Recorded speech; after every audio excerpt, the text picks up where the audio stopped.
નમસ્કાર વિદ્યાર્થી મિત્રો, પારૂ ક્લાસીસમાં આપ સૌનું સ્વાગત છે। આજે આપણે ધોરણ 6ની જે પ્રોજેક્ટ પ્રવૃત્તિ બુક આવી છે એનું સંપૂર્ણ સોલ્યુશન જોઈશું। તો ચાલો જોઈએ।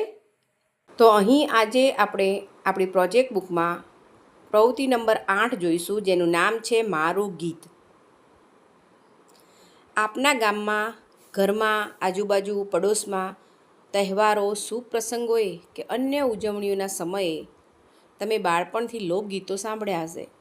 તો આ પ્રકારના લોકગીતો હજી પણ આપણા માતા પિતા, દાદા દાદી, સગાવાલાના મુખે ગવાતા જ હશે। આવા સ્થાનિક લોકગીતો જે કોઈ પુસ્તકમાં ન હોય પરંતુ માત્ર આપણા ગામમાં સ્થાનિક રીતે ગવાતા હશે, આવા લોકગીતો પૈકી કોઈ એક કે બે લોકગીત નીચેના ભાગમાં લખો। વિદ્યાર્થી મિત્રો, આપણી આ વર્ષે જે 6, 7, 8માં નવી સ્વ-અધ્યયન પોથી આવી છે, જેનો ભાગ 1 અને 2 તેમજ આપણી જે પ્રોજેક્ટ બુક પણ આવી છે, તો આ બધાનું જો તમારે સંપૂર્ણ સોલ્યુશન જોતું હોય તો મારા પારૂલ ક્લાસીસ પર તમને એ મળી રહેશે। તો નીચે મેં એની ડિસ્ક્રિપ્શનમાં લિંક આપેલી છે, તો ઝડપથી પારૂલ ક્લાસીસ પર ક્લિક કરો અને સ્વ-અધ્યયન પોથી તેમજ આપણી પ્રોજેક્ટ બુકના દરેક પ્રોજેક્ટનું સંપૂર્ણ સોલ્યુશન જુઓ, સમજો અને તમારી પ્રોજેક્ટ બુકમાં નોંધો।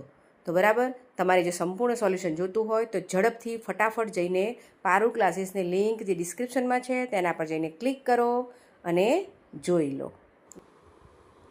તો બરાબર, આપણે અહીંયા એવું લોકગીત લખવાનું છે કે જે આપણી ટેક્સ્ટબુકમાં ના હોય, એવું લોકગીત આપણે અહીંયા નોંધવાનું છે। તો જો અહીંયા લોકગીત મેં નોંધેલું છે। લોકગીતનું નામ છે મહેંદી તો વાવી માળવે।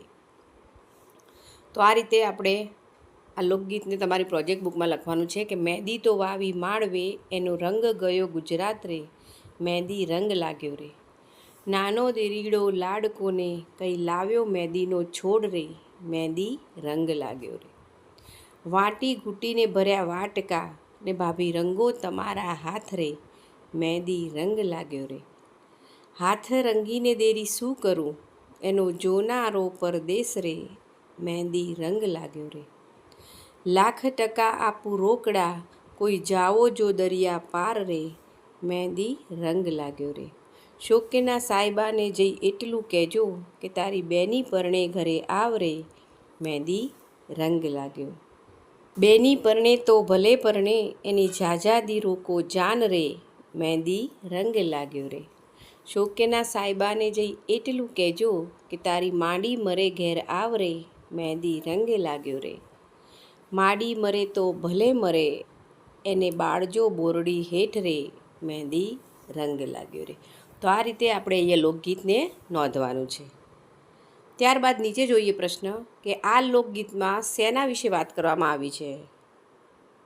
તો આપણે જે લોકગીત લખ્યું છે એ લોકગીત વિશે જ અહીંયા વાત કરવાની છે કે આ લોકગીતમાં પતિની ગેરહાજરીમાં શણગાર સજવા નારીને ન ગમે એવું દર્શાવવામાં આવ્યું છે। નાનો દિયર ભાભીને હાથમાં મહેંદી મૂકવા વિનવે છે, પણ ભાભી કહે છે, વીરા હાથ રંગીને મારે કોને બતાવવા છે, એનો જોનાર તો પરદેશમાં બેઠો છે। પતિને દરિયા પારથી બોલાવવા માટે તે અલગ અલગ રીતે વિનવે છે અને આવો ભાવ આ ગીતમાં વર્ણવ્યો છે। બરાબર, તો અહીંયા આપણો આ પ્રોજેક્ટ પૂર્ણ થાય છે। નેક્સ્ટ પ્રોજેક્ટ આપણે આપણા નેક્સ્ટ વિડીયોમાં જોઈશું। નમસ્કાર।